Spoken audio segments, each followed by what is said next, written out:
book friends, this is Kat. Welcome back to my channel.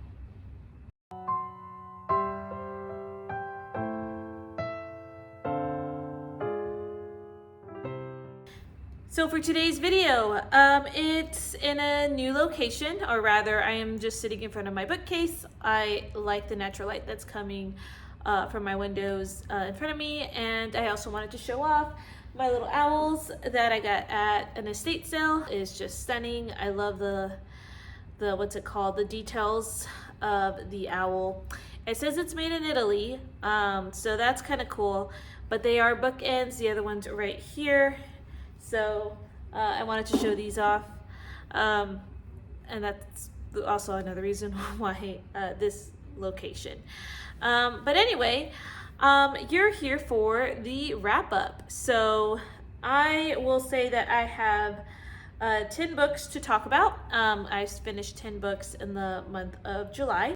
Now going into my ratings, I have 2 DNFs, 1 2.5-star read, 1 3-star read, 4 4-star reads, and then 1 5-star. Now notice I didn't put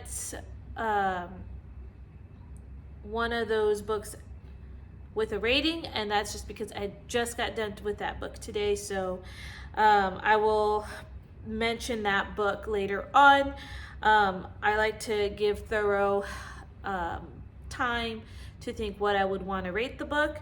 So the first book I want to talk about are my DNFs, and the first one is Whose Waves These Are by Amanda Dykes. You have seen my book of the year video where I reviewed this book, and I kind of give more in depth of details why I did not like it, but essentially it was just I grew bored of it. I didn't really like the dual timeline, even though it didn't feel much of a dual timeline, because you don't really get to hear the other side as much. So it was mainly those reasons. But again, like if you wanted to hear a full review, you can check out Goodreads, or you can look at that previous video, and if I remember, I will try to link it up above. My second DNF is Pianos and Flowers by Alexander Marshall Smith, and this is a shiny cover, but this is a collection of short stories about love and I think it says love and other kind of like romance or something like that. But I did pick this up. I just was looking through the library for something, different, and I don't usually read short stories. But this one caught my eye because there's photographs that this author put in his books, and so he looks through old photographs, and they're just random, and he selected a few to write short stories over. So it's kind of a cool take on having to make up your own short story about pictures that you just randomly find in, I guess, old catalogs or old newspaper clippings or books or stuff. So, interesting premise, but as I, was reading through the short stories, it was just boring. He does a lot like backstories about the characters he wrote about. Like the first one is there were like 2 girls in it. No, sorry, there are 3 women in this photograph, and there's like a male right there, and they're like walking in front of this big structure, and he writes the story based, I think, on their point of view, but he goes through backstory, then how each of them faced their I guess death. I honestly cannot remember a lot of details because this was so early on in the month, but he did make stories, like backstories, and I got to the second story and I just grew bored.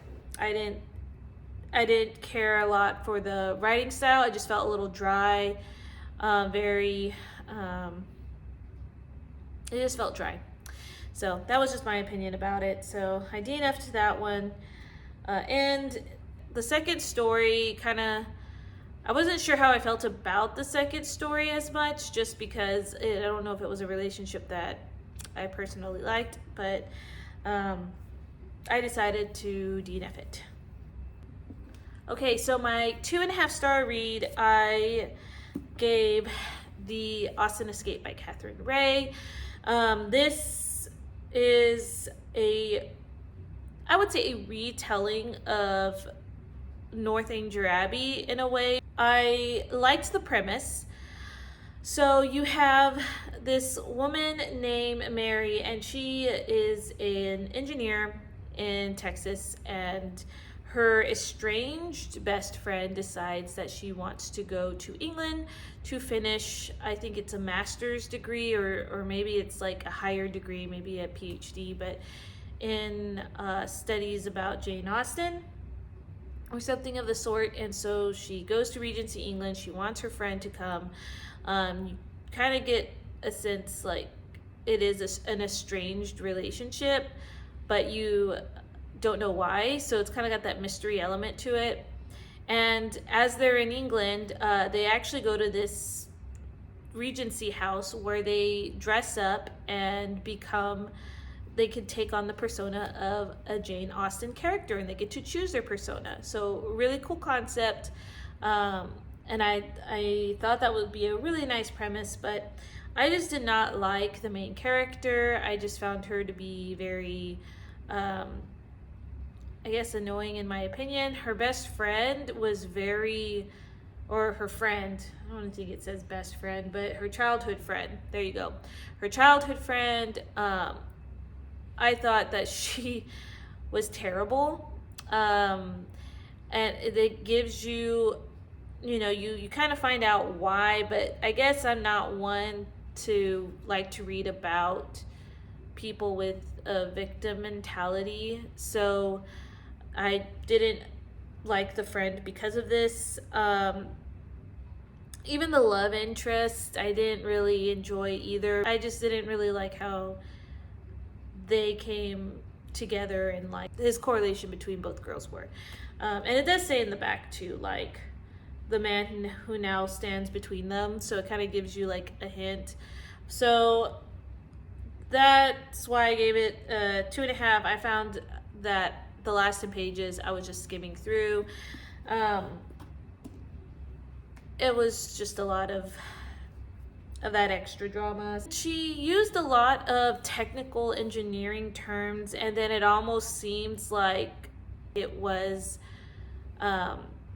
pushed too much. I think it wasn't like a natural, like, yeah, I'm an engineer, I understand a little bit about this. It was almost like she would crave and look after and even use the terminology with certain people around her, and she was just like geeking out about it. And I don't know, to me it felt like it was too much forced, I think is what I'm trying to say. But that was, again, my opinion. I didn't really enjoy it as much. The 3-star read is A Week in the Life of Corinth, and this is by Ben Wetherington III. And again, this one was just a perusal through the library, and I happened upon this book and it seemed interesting. It talks about this slave, or I think he is a slave, during this time period in Corinth, and it goes through his week in Corinth. And I thought it was an interesting premise because this is set during biblical times, and I think around when the New Testament was coming, but then you see what's going on in the life and the culture in cities like Corinth with, these Greek gods or Greek and Roman gods. I think it's like Greek gods, because I think Corinth is in Greece, but Rome conquered areas, and so they brought their gods, and so you get a little bit of that history in there. And so during the book, it like takes a break from the fictionalized story, and it has little mini history lessons of certain topics. So like one little snippet was like Roman roads, and like I guess how Rome introduced those roads, what I guess how they were important, and stuff like that. They even had like little pictures. And another one would talk about like the gods that were worshipped during that time, and gave a little history and what life might have looked like going to the temples or doing feasts to these gods. And so I love history. If I haven't mentioned before, I used to be a history teacher. Currently I'm doing music, but I do enjoy reading more about the history of different cultures, different societies, just history in general. I really enjoy. So I give that a 3-star though, because it was I felt like, I guess maybe because I was a history teacher, I knew a lot already with certain topics, so it was just like a more of like a refresher. And I guess I was looking for something like new, but I thought it was a pretty good read. Okay, so now we're getting into our 4 stars, and my first 4-star that I'm going to talk about is The 5 Times I've Met Myself by James L. Rubarts. This book was also part of the Book of the Year series that I'm doing, and I have mentioned more in depth in that video. And so if you want to know more about it, you can look there or look at my Goodreads. But essentially, this is about a man who tries lucid dreaming, where he goes back to talk to himself essentially, to make different decisions in life that do impact his present life. So it's kind of got that weird Back to the Future kind of thing to it. So interesting concept. I thought that was pretty enjoyable. The second 4-star read is Be Still, A Simple Guide to Quiet Times by Brian Heasley. This I have on NetGalley, and it is, as it says, it's about quiet time and how he gives practical, guides and steps to implement during your quiet time. I enjoyed, reading his testimony within it, and as well as these practical steps.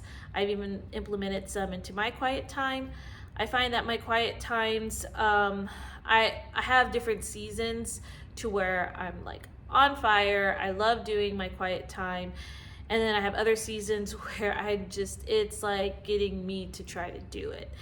And I want to be able to be disciplined enough, even when those seasons come, to where I feel like I'm forcing and having to really make sure that I'm doing my quiet time, to actually do it with a sincere heart, and just not put so much guilt and condemnation, because that doesn't make me want to do it more. And it's also to see how quiet, it also helps you see that quiet time in a different way, and it's more of that relationship aspect with God. And by changing it from I have to do to a I get to do, really is freeing, and you can make it look any way you want.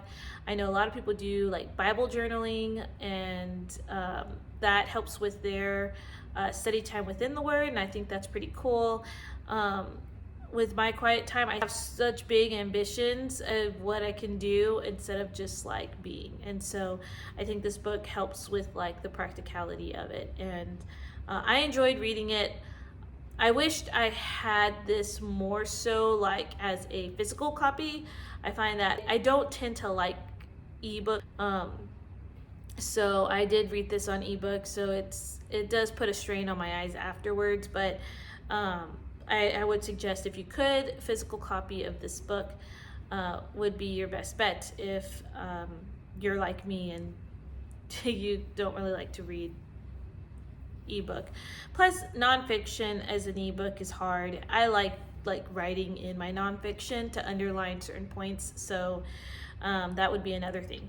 I would suggest to have a physical copy instead of ebook. Okay, the third book is Northanger Abbey by Jane Austen, and I did like this book. I like that it was short. That's probably the main reason. I heard it on audiobook, and it's I think 8 hours, so it was pretty short. You could listen to it in a day if you really wanted to. But we followed this girl named Catherine, and she is, I guess, not poor, but she's in a lower class system. She has an opportunity to go to this abbey, and she basically finds that there's a mystery surrounding it, and that she has all this wild imagination of what this mystery is, and she's a hopeless romantic. She likes gothic tales, and I guess just her imagination gets carried away. She also has friendships at the beginning to where as a reader it's not a good friendship, but it's a coming of age story, so it's just she slowly starts to realize that she can't judge a person by first impressions, really. It's more about their character and what kind of person she wants to be, and her character, and so this book kind of shows that growth, and I enjoyed that. It is a satirical novel as well, so if you like novels like that, this may be a good one for you. So anyway, on my last 4-star is Finding Home, My Funny Journey into Faith by Rod Butler, and this was gifted to me by my pastor. She actually knows Rod Butler. That's part of his testimony within there about how he met her. So I won't give much away, but I have the privilege to meet Rod Butler in person, and my sister has helped him with the kids ministry within our church, so it's really cool to see him having his book out. But for those who don't know, Rod Butler I guess is known mostly as Bongo Rod from the Coconut Hut radio show that used to air on Saturdays, and now it's no longer continued. It's discontinued, sadly, but I remember growing up and listening to the radio, and so I love to hear when he came on. So like it says, it goes through his testimony, how he came to know the Lord, and how the Lord has really used him through his years, especially with kids ministry. He is a puppeteer as well, and I think he actually has a license for it, so he might have a YouTube channel on it, but he's just a funny guy in person. He uses a lot of his humor in this book as well, and I just thought it was an enjoyable read. Chapters are short. It's easy to understand. And I think that if you are fans of the Coconut Hut radio show, anything about Bongo Rod, kids ministry is if it's dear and near to your heart, or puppet ministry, or if you just like to find new, Christian writers who share their testimony, I think this would be a great book for you. But yes, it's all about finding home and how that looks like, especially within the kingdom of God. All right, so we are on the next book, which is a 5-star read, and I'm excited to say this one is my 5-star read. It is In Search of a Prince by Tony Shiloh, and this is actually my favorite of the month. I have never read a Tony Shiloh book before. This is my first one, and it's about Brielle, who finds out that she is heir to the throne. And I can't pronounce the kingdom, but she's heir to the throne of a tropical island paradise off the coast of Africa. And so she goes there. She wants to get to know the people. And as the title suggests, she has to find a prince in order for her to take the throne. So this is faith-filled. Loved it. It's got wonderful just pictures of like the culture there that this author created. Like I felt transported to this island. Brielle, she is a fun character. She is a teacher, which I can connect with that. And I just love that God is woven throughout. It's not just and then we prayed. It's like, no, she really does seek God. She really does want to follow his will. And I enjoyed that a lot. It was not a passing thought. The romance in here is wonderful because it is also a strong, faith-filled man who, wants to follow God's will as well. And I just thought the story was greatly told. Gives a lot of Princess Diary vibes, but better, I would say. I loved it. The book cover is stunning. So anyway, I would recommend that book. Okay, so I'm pretty sure the angle kind of changed a little, and I'm sorry about that. Which is funny because it's like my last book. But the last book I want to talk about is the one that I currently had finished today, probably a couple of hours ago. But that is Blackout by Candace Owen. This is more of a political book, and I'm still formulating how I really feel about it. We're going off first impressions. I liked that it was an easy read. I liked that there wasn't a lot of jargon that was just thrown out there to where I couldn't understand it or comprehend it. Like, it was very understandable and broken down. I taught history. I also did teach history online, and just anything dealing with, history intrigues me. So I guess I could appreciate like people who take time to do research and all of that. So I feel like that she did do that in this book, that there was some research. She even has sources in the back to where if I want to look up the type of things that she did use research with, that I have that opportunity to do that, so I can like always look at the sources that were cited within the book. So I enjoyed that. So those are my first impressions, first thoughts. She does have a section in here talking about education, and as an educator, I felt like I understood a lot more there, and I guess I could relate to that a lot more. And that's, on that side of just education and just being a teacher, being through like the different, schools that I have been a part of and keeping up with things that way. So I could appreciate that part. She does talk about faith in this book too. And I also, enjoyed reading about that.